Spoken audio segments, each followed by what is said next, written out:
Romanos 8, versos 16 e 17. Amém? Os irmãos encontraram o texto? Quem encontrou, diga achei. Achei.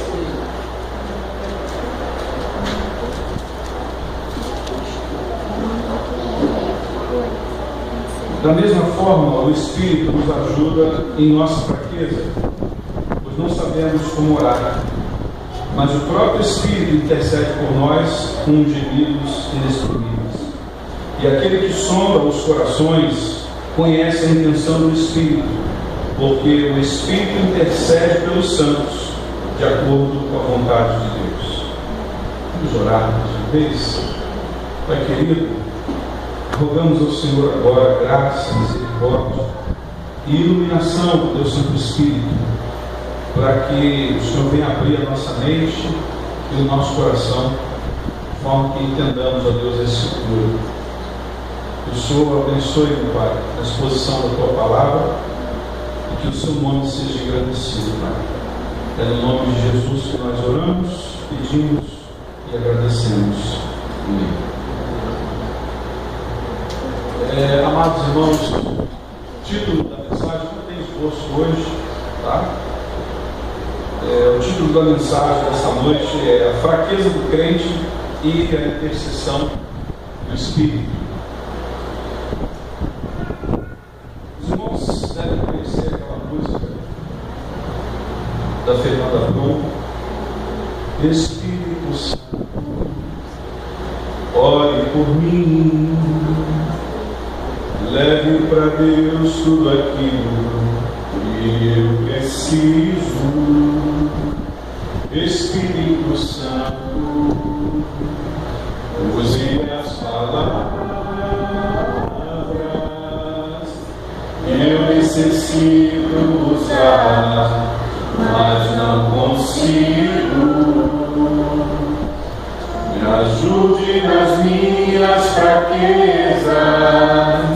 Não sei como devo pedir. Espírito Santo, vem interceder por mim.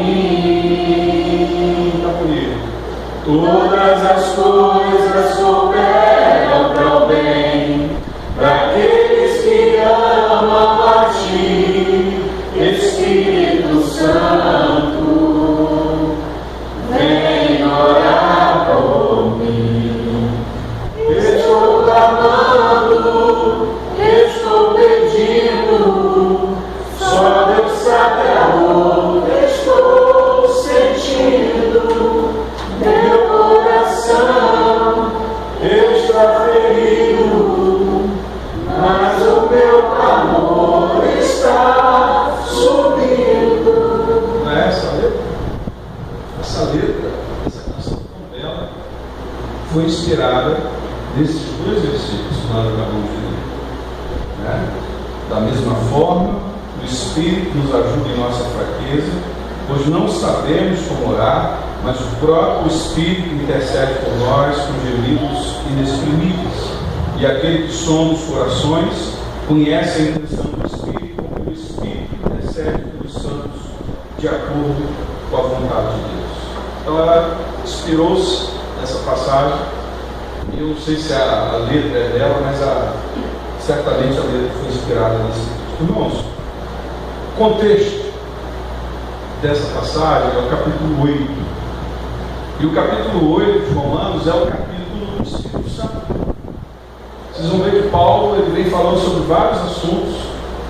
Capítulo 1 ele se apresenta, capítulo 2 e 3 ele fala da pecaminosidade de toda a humanidade, dos gentios, dos judeus. Depois ele vai falar da justificação pela fé, ele vai usar no capítulo 4 Abraão como exemplo de justificação pela fé. Ele vai avançando falando sobre vários assuntos, até que chega no capítulo 8 e ele vai gastar o capítulo 8 praticamente inteiro falando do Espírito Santo. O capítulo 8 de Romanos menciona o Espírito Santo com mais frequência do que qualquer outro capítulo da Bíblia. São nada mais, nada menos do que 19 vezes que o Espírito Santo é mencionado entre o versículo 1 e o versículo 27. E nesses versículos aqui, prestem atenção, meus amados, nós vamos nos aprofundar um pouco mais sobre uma das atribuições do Espírito Santo que, lamentavelmente, é pouco valorizada e não recebe muita ênfase, que é justamente a intercessão do Espírito Santo pela igreja dos crentes.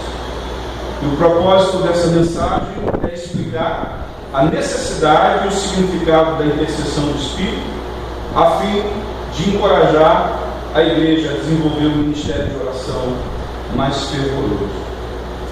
Então eu queria fazer uma exposição desses dois versículos e eu vou fragmentá-los de maneira que os irmãos possam entender a mensagem desse texto. Versículo 26, parte A, primeira parte, o apóstolo Paulo, ele começa com uma expressão que ela parece meio sem sentido, parece meio fora de lugar. Ele começa dizendo assim: olha, da mesma forma o Espírito. Se nós lermos o verso 25, o verso imediatamente anterior, você vai entrar no verso 26 e vai parecer que alguma coisa está fora do lugar. Olha, eu vou ler com vocês, verso 25. Mas, se esperamos o que ainda não vemos, aguardamos-no pacientemente. Aí entra o 26 ele diz, da mesma forma, aí você pensa assim, ué, parece que essa expressão ela não está conectando os dois versículos. E de fato ela não está. Essa expressão da mesma forma, você só vai entendê-la se você associar com o verso 22 e o verso 23. Verso 22 e 23 diz assim: sabemos que toda a natureza criada geme até agora, como em dores de parto. E não só isso, mas nós mesmos que temos os primeiros frutos do Espírito, gememos interiormente, esperando ansiosamente nossa adoção como filhos, a redenção do nosso corpo. Aí você vai para o 26.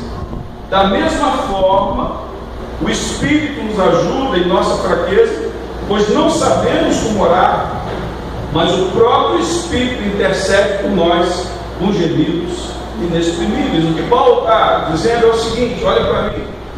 Ele diz no verso 22, porque sabemos que toda a criação conjuntamente geme. Aí no verso 23, e não só ela, mas até nós, a igreja, que temos as primícias do Espírito, também gememos. Aí você vai para o 26, da mesma forma, o Espírito nos ajuda em nossa fraqueza, pois não sabemos orar, mas o próprio Espírito intercede por nós com gemidos inexprimíveis. Então fica claro para a gente agora, essa expressão logo no início do verso 26, da mesma forma, o que Paulo quer dizer? A criação está gemendo. Depois no verso 22, verso 23, ele diz, nós, a igreja, também gememos. E no verso 26 ele diz, da mesma forma, o Espírito também intercede por nós com gemidos inexprimíveis. Então a criação geme, a igreja está gemendo, mas ele diz também que da mesma forma o Espírito também geme. E aí ele avança no verso 26. Da mesma forma, o Espírito nos ajuda em nossa fraqueza. Meus amados irmãos, o Espírito Santo é a terceira pessoa da Trindade. E é o Espírito Santo quem está atuando hoje na igreja. Deus Pai foi o Criador de todas as coisas. Foi o mentor do plano de redenção. Jesus, o Filho, a segunda pessoa, foi quem executou o plano de redenção. Foi Ele que foi à cruz do Calvário e morreu a nossa morte, expiou os nossos pecados. Agora a terceira pessoa da Trindade está na terra. Jesus ele já voltou para o céu e enviou o seu Espírito, que nesse momento está aplicando a obra de redenção, convencendo os seus eleitos de seus pecados e trazendo ao arrependimento. Então, o Espírito Santo ele aplica a obra de redenção, ele nos batiza, ele nos sela como propriedade exclusiva de Deus. O Espírito Santo nos dá dons espirituais, ele nos dá o fruto do Espírito, ele nos santifica, ele nos ilumina, ele abre a nossa mente para a gente compreender as Escrituras. E o Espírito Santo ele também nos ajuda com a sua intercessão. É outra atribuição, existem inúmeras atribuições do Espírito Santo, e Paulo aqui está falando de mais uma, que é a intercessão do Espírito, né? Então, da mesma forma, o Espírito nos ajuda em nossa fraqueza, devido à nossa fragilidade. Olha para mim. Devido à nossa fraqueza, é que nós precisamos da ajuda do Espírito Santo. Queridos, ao contrário do que o mundo prega aí fora, nós não somos super-heróis, não, nós somos fracos. Ao contrário do que essas pregações de autoajuda andam dizendo por aí, os livros de autoajuda, nós não somos de ferro, nós somos frágeis. E por causa da nossa fraqueza, da nossa fragilidade, porque nós somos criaturas débeis e carentes, nós precisamos da ajuda do Espírito Santo. Então, o verso 26, da mesma forma, eu já expliquei, o Espírito nos ajuda em nossa fraqueza. A necessidade dessa ajuda é a nossa fragilidade, nós somos fracos. Olha o verso 26 avançando. Pois não sabemos orar. Da mesma forma, o Espírito nos ajuda em nossa fraqueza, nós somos fracos. Agora Paulo revela qual é a nossa fraqueza. Você sabe qual é a nossa fraqueza que Paulo está destacando aqui no texto? É que eu e vocês, nós não sabemos orar. Por isso a gente precisa da ajuda do Espírito. Você sabe orar? Quem é que sabe orar? É a fraqueza da gente. Os próprios discípulos pediram a Jesus: Senhor, ensina-nos a orar. E a gente não sabe. Jesus deixou um modelo de oração. O Pai Nosso não é para ser repetido, não é uma reza para ser repetida, é um modelo de oração para nos dar uma luz sobre como se apresentar diante de Deus. Mas a verdade, irmãos, é que muitas vezes a gente faz umas orações bem tolas, não é verdade? Vocês querem ver, por exemplo, Jonas, o profeta Jonas, Deus manda ele pregar em Nínive. Ele desobedece a Deus, vai para Tarsis. Deus vai lá, agarra ele pelos cabelos e manda ele lá fazer o que Deus mandou. Aí que os arminianos ficam doidos. Né? Cadê o livre-arbítrio de Jonas? A gente vive falando do livre-arbítrio. Onde é que está o livre-arbítrio? Jonas quis ir para Tarsis, Deus agarrou ele pelos cabelos e disse: não, você vai para mim, você vai fazer o que eu quero que você faça. E ele vai lá, ele prega, a cidade dos ninivitas, os ninivitas se convertem, e Jonas fica zangado, e Jonas pede para morrer. Olha a oração do cara: Senhor, eu quero morrer.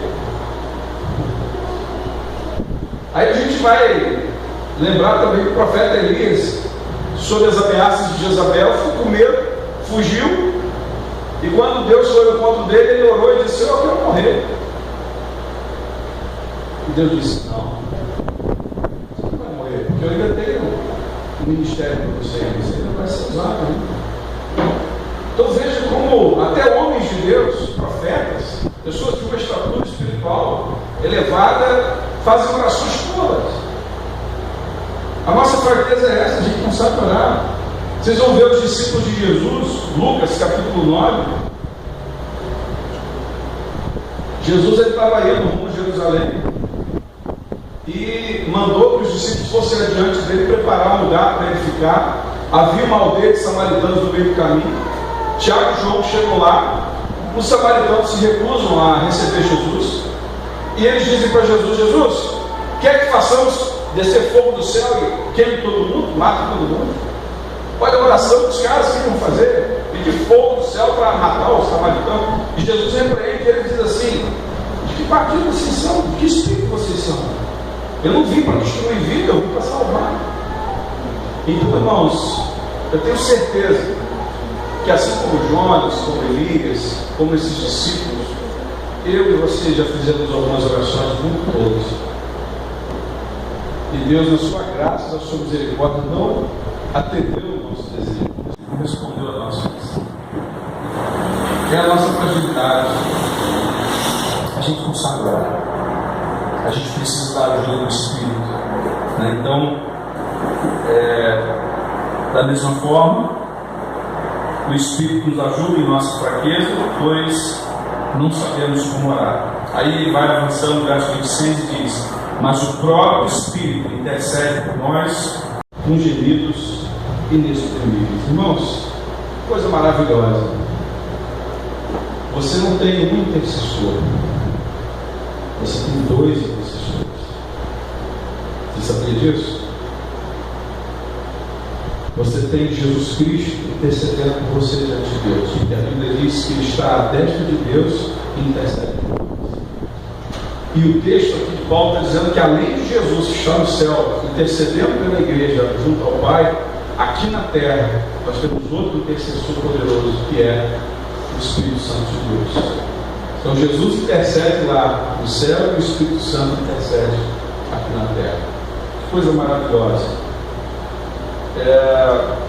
Com gemidos inexprimíveis. Isso é uma intercessão intensa e agônica.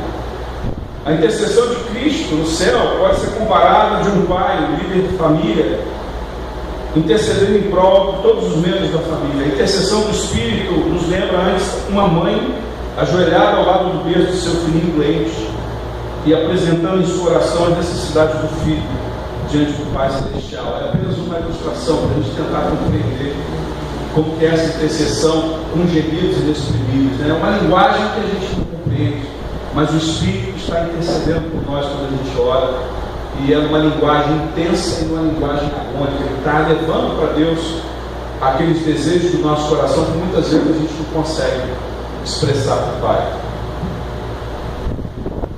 Verso 27. E aquele que sonda os corações conhece a intenção do Espírito. Ou seja, o Pai, a quem as orações são dirigidas, ele conhece, ele sonda os corações e conhece a intenção do Espírito. Ou seja, Deus Pai, ele tem uma linguagem com a terceira pessoa da Trindade, o Pai e o Espírito Santo. Eles conversam entre si de forma que eu não entendo essa linguagem, esses gemidos inexprimíveis, mas Deus, ele entende que o Espírito Santo está falando com ele. O Espírito Santo está gemendo, está levando as nossas necessidades, está apresentando ao Pai, e Deus, ele está compreendendo, ele sonda os corações e conhece a intenção do Espírito. Porque o Espírito intercede pelos santos. Outra coisa interessante, na parte B do verso 27, a intercessão do Espírito, irmãos, é exclusividade da igreja. O Espírito Santo, ele não está intercedendo pelo mundo, não. O Espírito Santo está intercedendo pelo seu povo, está intercedendo pela igreja. É algo exclusivo, irmãos. Amém? O mundo, ele não tem esse privilégio, só a igreja que tem esse privilégio. E aí, concluindo o verso 27, aquele que sonda os corações conhece a intenção do Espírito, porque o Espírito intercede pelos santos de acordo com a vontade de Deus. Essa intercessão do Espírito por nós é uma intercessão eficaz. Por quê? Porque é segundo a vontade de Deus. Muitas das nossas orações não são segundo a vontade de Deus. Muitas das nossas orações não são respondidas. Aí você fica assim, poxa, Deus não atendeu o meu pedido. É óbvio, porque Ele disse na Escritura que Ele só atenderia as nossas orações se fossem de acordo com a sua vontade. Existem 3 formas de Deus responder nossas orações: sim, não, mistério. Pode ser que a resposta vai ser favorável, mas Deus está dando tempo. Não é o tempo de Deus ainda. Mas Ele pode também dizer não. E louvado seja Deus que muitas das nossas orações Ele diz não. Porque a gente pede coisas, irmãos, que a gente não sabe as consequências daquilo que a gente está pedindo. Às vezes, minha jovem, você está orando, pedindo para que Deus mova o coração daquele rapaz, para ele se namorar de você, mas Deus não está atendendo a sua oração. Você está frustrado, você está triste, você está bravo com Deus, porque o coração daquele rapaz não se inclina para você, ele não olha para você. Mas saiba que se não vem, é porque é um livramento de Deus. A gente não sabe o que pede. Querido, às vezes aquele emprego que você está pedindo há tanto tempo e não veio, livramento de Deus. Você quer muito aquilo, você deseja muito aquilo. Deus, por que você não me dá aquela vaga? Deus sabe. Porque de repente você vai entrar lá e você vai se arrebentar. Deus tem coisa melhor para você. Então a intercessão do Espírito, ela é eficaz, porque o Espírito intercede pelos santos de acordo com a vontade de Deus. 1 João capítulo 5 verso 14, Esta é a confiança que temos ao nos aproximarmos de Deus, se pedirmos alguma coisa de acordo com a sua vontade, Ele nos ouve. Então, o começo da oração eficaz é a gente começar a subjugar os nossos desejos, as nossas vontades, a vontade de Deus. E pedir a Deus: Senhor, me ajuda a orar de acordo com a tua vontade. Porque se eu orar de acordo com a tua vontade, a resposta vai ser positiva. Então entenda isso, querido.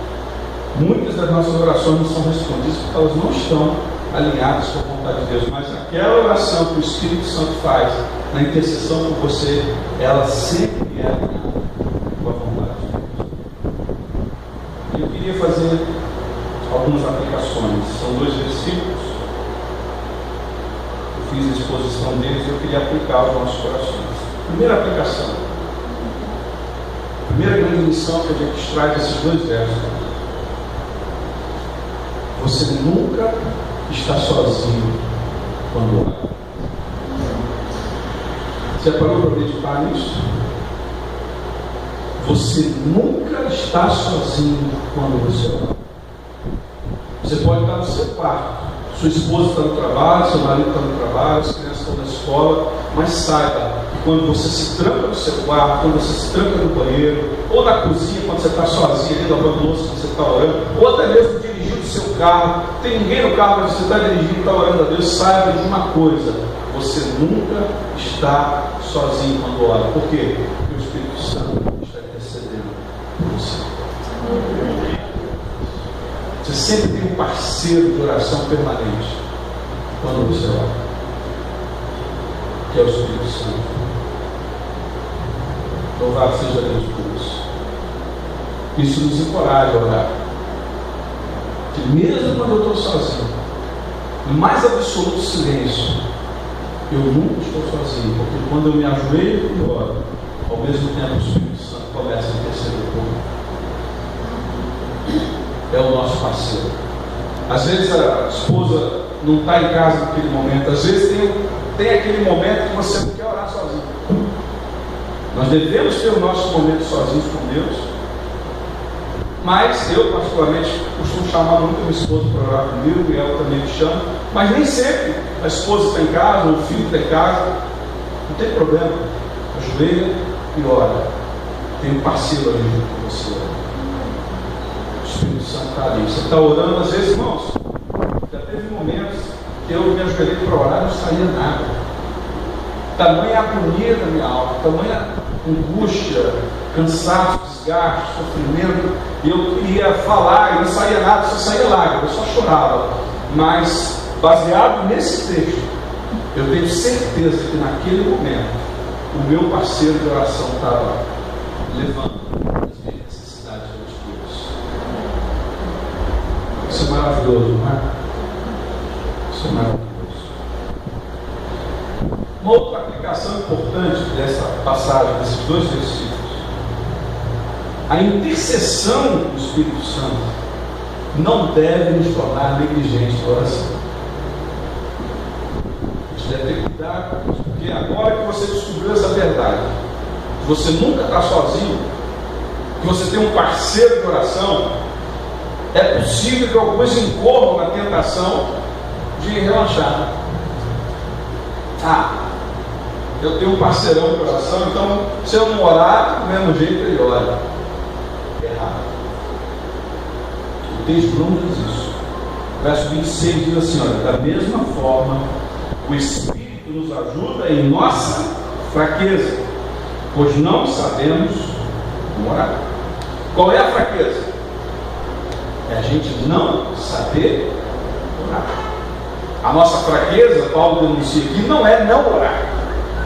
Porque pode ser que algum irmão diga assim: pastor, eu estou tão fraco que nem orar eu estou orando. Querido, não é essa a fraqueza que Paulo está denunciando. Paulo está dizendo que a nossa fraqueza é que a gente muitas vezes não sabe que podia Deus. Mas quando você se põe a orar, ainda que você peça algo errado, o Espírito Santo vai levar aquilo que tem que ser levado. Então não descanse nisso. Não pare de orar, não cesse de orar, não deixe de ter esse momento a sós com Deus, confiando que é meu ficar quieto, o Espírito Santo vai orar. Não vai. Ele vai te auxiliar na sua oração. Quando você se prostrar diante de Deus, ainda que você não consiga, como eu disse agora há pouco, falar nada, só consiga chorar, Ele ali vai estar orando junto com você. Mas se você cerrar seus lábios, se você for indulgente, se você for preguiçoso, negligente com a sua vida espiritual, saiba que Ele não estará orando quando você não orar. Então, primeira lição: você nunca está sozinho quando ora. Segunda, a intercessão do Espírito não deve nos tornar negligentes na oração. Terceira lição: devemos orar com muita humildade. Amém? Por quê, pastor? Da mesma forma, o Espírito nos ajuda em nossa fraqueza, pois não sabemos como orar. Se a gente não sabe orar, você vai entrar arrogante na presença de Deus? Se você nem sabe falar com Deus direito, você vai entrar na presença de Deus se achando? Não. Se Paulo, a palavra de Deus, diz que eu não sei orar, quando eu vou fazer isso, eu vou entrar com o coração totalmente quebrantado, humilhado na presença de Deus. Eu não sei orar, mas eu preciso falar com o Senhor. Eu preciso da tua comunhão, eu preciso da tua direção. Eu não sei orar, mas eu sou necessitado, eu sou carente. Eu entro na tua presença humilhado, quebrantado, sabe? Você não entra lá como a gente viu por aí, alguns que chegam chegando, né? Parece que ele é Deus e Deus é o servo. Não é assim, a gente chega quebrantado, ele não sabe orar, ele se humilde. Então a gente deve orar com profunda humildade. Mas também, quarta lição que eu aprendo desses dois versículos é que nós devemos orar com muita gratidão. Versículo 26, no final diz assim: mas o próprio Espírito intercede por nós com gemidos inexprimíveis. Aleluia. Gratidão, porque você não está sozinho. Tem intercessor ao seu lado, tem parceiro permanente de oração com você. E melhor do que isso, a gente ora com gratidão porque você não tem um intercessor, você tem dois. Você tem o Espírito Santo orando aqui na terra, você tem Jesus intercedendo ao lado de você. Então a gente se apresenta diante de Deus com humildade, que não sabe orar, mas com gratidão, porque Ele nos deu dois intercessores. E para finalizar, devemos orar com confiança. E aquele que sonda os corações conhece a intenção do Espírito, porque o Espírito intercede pelos santos de acordo com a vontade de Deus. Ainda que eu seja tolo das minhas petições, ainda que eu, na minha limitação, peça coisas a Deus que não vão me abençoar, e Ele, na sua graça e misericórdia, me vai me dar, eu sei que meu parceiro, meu intercessor, Ele está levando para Deus as minhas reais e verdadeiras necessidades. Ele vai levar para Deus aquilo que estará alinhado com a vontade de Deus. E quando o Espírito Santo faz isso por mim, eu tenho certeza que aquilo que eu realmente preciso, Deus vai me conceder. Então eu posso orar com confiança. Porque mesmo quando eu errar na minha oração, o Espírito Santo vai consertar. Ele vai botar as coisas nos seus lugares. E isso é maravilhoso. Isso deve nos constranger e nos conduzir a uma vida mais fervorosa de oração. Meus irmãos, da mesma forma, o Espírito nos ajuda em nossa fraqueza. Qual é a fraqueza? Não sabemos como orar. Mas o próprio Espírito intercede por nós, com gemidos inexprimíveis. E aquele que sonda os corações conhece a intenção do Espírito, porque o Espírito intercede pelos santos, de acordo com a vontade de Deus. Que Deus, irmão, nos abençoe. Ele aplique essa palavra para os nossos corações. Amém? Vamos orar? Lindo, lindo, lindo és. Glória, glória eu te dou. Dia 31 de outubro desse ano, a Reforma Protestante completou 500 anos. E em homenagem a esse marco histórico da Igreja Cristã, meus amados irmãos, eu pedi que os amados abrissem as Bíblias em 1 Coríntios capítulo 3, verso 11. Eu disse na semana passada que nós